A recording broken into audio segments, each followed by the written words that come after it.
এই সব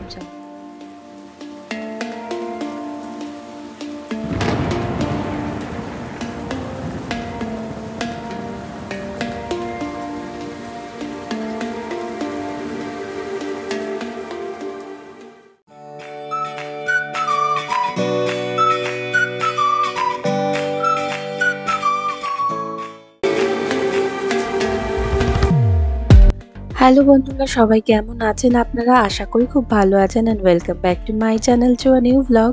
আর চ্যানেলের নতুন বন্ধুদের অনেক অনেক স্বাগত জানাই। দিদিরা চলে যাওয়ার পর থেকে আর সেভাবে ব্লগ করা হয়নি কয়েকদিন। আজ আবার অনেকগুলো দিন পর দেখুন কি প্রচণ্ড মেঘ করেছে। ওয়েদার রিপোর্টে দেখাচ্ছে জানেন তো যে সারাদিনই এরকম বৃষ্টি হবে, তবে ঝমঝম করে হবে কখনো কখনো, আবার হয়তো গুঁড়ি গুঁড়ি বৃষ্টি পড়বে। বেশ ভালোই লাগছে। আর ওইখানে দেখুন 3টে বড় বড় গাছ হয়ে আছে, ওই যে ওই মাঝখানটাতে। ওই গাছগুলো জানেন তো এরকম ছোট্ট থেকে জন্মে হয়ে বড় হলো সেরকম না, এই কিছু মাস আগে দেখলাম ওই জায়গাগুলো গোল গোল করে খুঁড়লো আর গাছগুলো জ্যান্ত এনে বসিয়ে দিল। আর তারপরে এই সময়টাতে দেখছি গোলাপি হয়ে ফুল ধরেছে। আসলে এই ফুলগুলো জানেন তো যখন টেক্সাসে থাকতাম তখন দেখতাম ভালোই ফুটছে, এরকম গরমকালটা করেই ফোটে। আর এই জুলাই মাসটায় জানেন না কি গরম পড়ে, সারা আমেরিকা ব্যাপী এই জুলাই মাসটাতে গরম পড়ে বোধহয়, আর খুবই গরম। দিদিরা চলে যাওয়ার পর থেকে জানেন বাড়িটাও সেভাবে গোছানো হয়নি, যেমন ছিল তেমনই রেখে দিয়েছি। আর তার মধ্যে তো তাণ্ডব চালায় রন সারাদিন ধরে।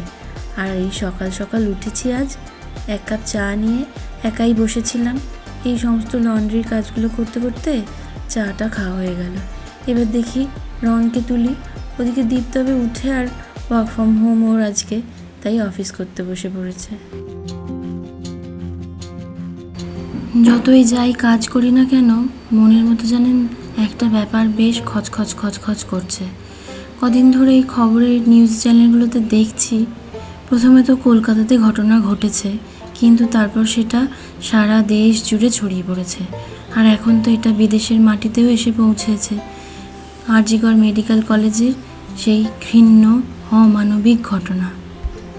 ঠিক গতকালই গেছে স্বাধীনতা দিবস, আর তারপরেই ভাবলে কিরম অবাক লাগে জানেন তো। সত্যিকারে আমরা কি সত্যি স্বাধীন হয়েছি, বিশেষত মেয়েরা? কারণ এখনও যদি রাতে বেরোলে আমরা তো কাজ করতে বেরোচ্ছি। যেই মেয়েটির সঙ্গে এরকম ঘৃণ্য অমানবিক ঘটনা ঘটেছে তিনি আর কেউ নন। ভাবুন, মানুষকে প্রাণ দেন, ডাক্তার, মানুষের সেবা করেন, মানুষকে সুস্থ করে তোলেন, তার সঙ্গে সেই সেফ নয়। ভাবলেই বারবার বুকের ভেতরটা কেমন বদ্ধ হয়ে আসছে আর গলার কাছটা দলা পাকিয়ে যাচ্ছে।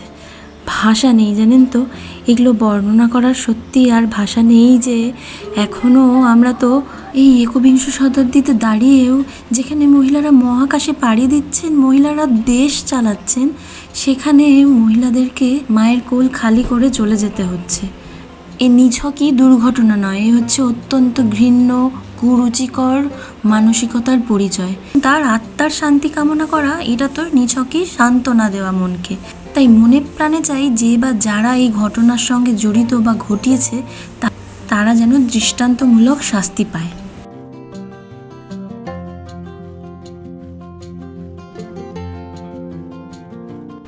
যাক চলুন, সকাল থেকে মুখ গোমড়া করেছিল আকাশ, বোঝাই যাচ্ছিল যে বৃষ্টি কখনো না কখনো জোরেই নামবে। তো এখন নেমে গেছে আর ভীষণ জোরেই বৃষ্টিটা পড়ছে। কিছু কিছু দিন আছে সেই দিনগুলোতে বাড়িতে থাকতে পারলে মনে হয় বেশ ভালো, আর সকলে মিলে যদি সেটা হয়, যেমন অঝোরে যখন বৃষ্টি পড়ে আর যদি স্নোফল হয়, সেই সময়গুলোতে মনে হয় যে সকলে মিলে একসঙ্গে বাড়িতে থাকলে। ছোটোবেলার শীতকাল আর বর্ষাকালগুলো মা বাবার সঙ্গে বাড়িতে থাকতে পারলে যেন মনে হতো সবচেয়ে ভালো। আর সবচেয়ে ভালো বর্ষাও যেন দেখতে পেতাম বাগানের সামনে যেই গেটটা আছে বাড়িতে, ওইখানটা দিয়ে। স্নান করতে গিয়েছিলাম, বাথরুম থেকে শুনতে পাচ্ছি কি আওয়াজ হচ্ছে জোরে জোরে ছাদের মধ্যে, নিয়ে বেরিয়ে দেখছি যে আর বাজ পড়ার আওয়াজ পাচ্ছি না, যে পাচ্ছেন বাজ পড়ার আওয়াজ। আর দেখুন সকালে বললাম যে পুরো কি মেঘ করে আছে আজকে একেবারে, আর এরকম মুষলধারে বৃষ্টি পড়ছে, কি জোরে জোরে বাজ পড়ছে আর কি জোর বৃষ্টি পড়ছে। যাক বাবা, যা গরমটাই না পড়েছিল, এবার একটু বৃষ্টি হতে বুঝি তাপটা একটুখানি কমবে।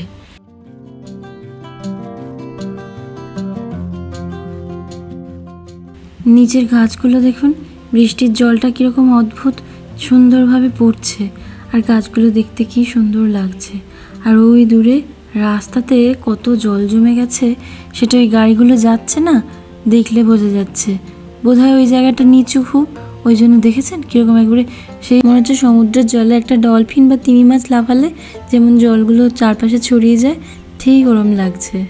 যাক, ওদিকে আমার টুকটাক রান্না করা হয়ে গেছে আর রনকে খাইয়ে নিয়েছি। এবার একটুখানি খেতে বসে যাই, দীপকেও দেখি ওর কাজ কত দূর হলো, তাহলে একসঙ্গেই খেতে বসে যাব।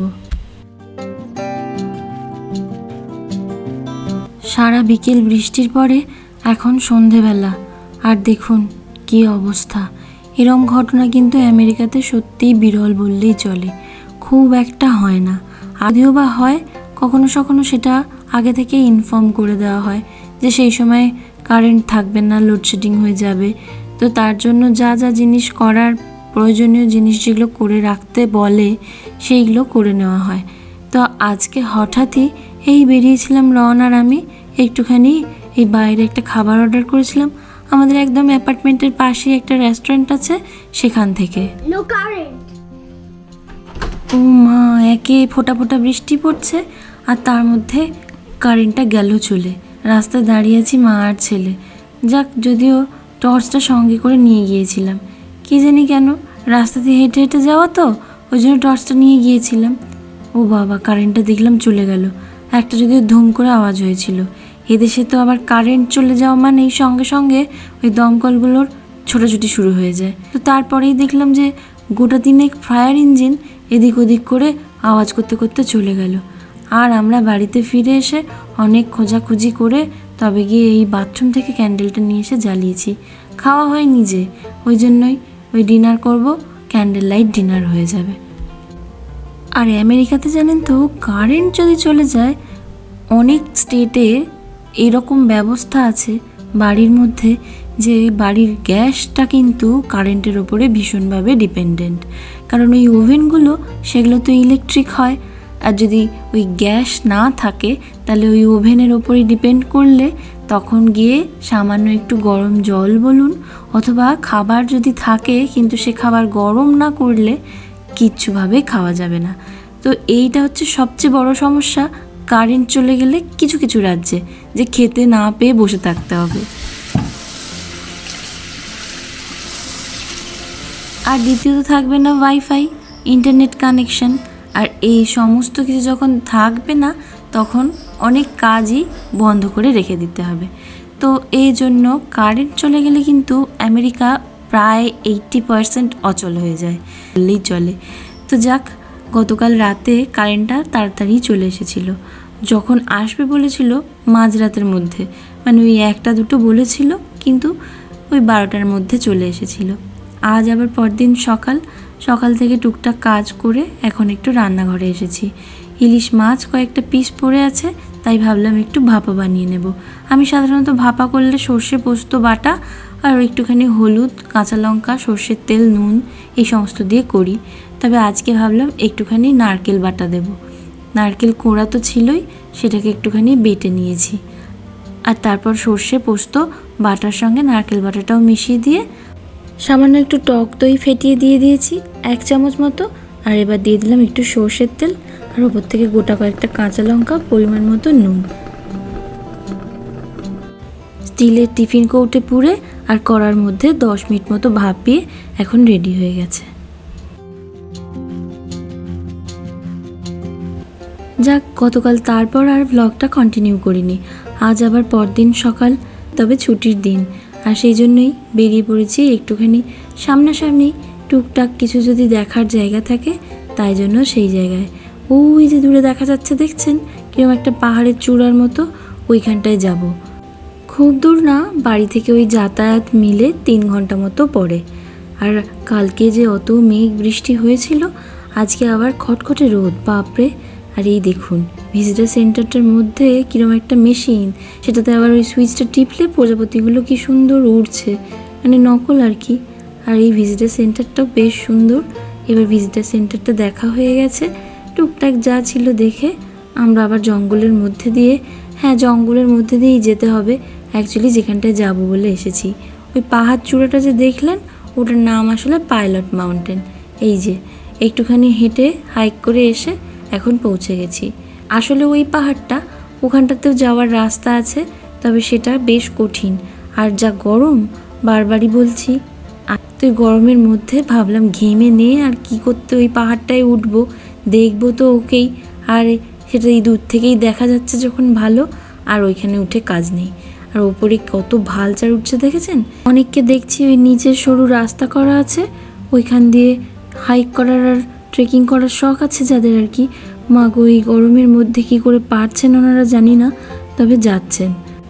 আমরা বরং চলুন আর ওইদিকে না গিয়ে বেশ দেখলাম যে এখানে কোথায় নাকি দুটো ঝর্ণা আছে। এই গরমের মধ্যে ঝর্ণাতে বরং যদি একটু জলে হাত পা ডোবোতে পারি সেটা বরং বেশি আরামদায়ক হবে। এই দেখুন কি সুন্দর কাঠের বোর্ডওয়াকের মতো করা আছে।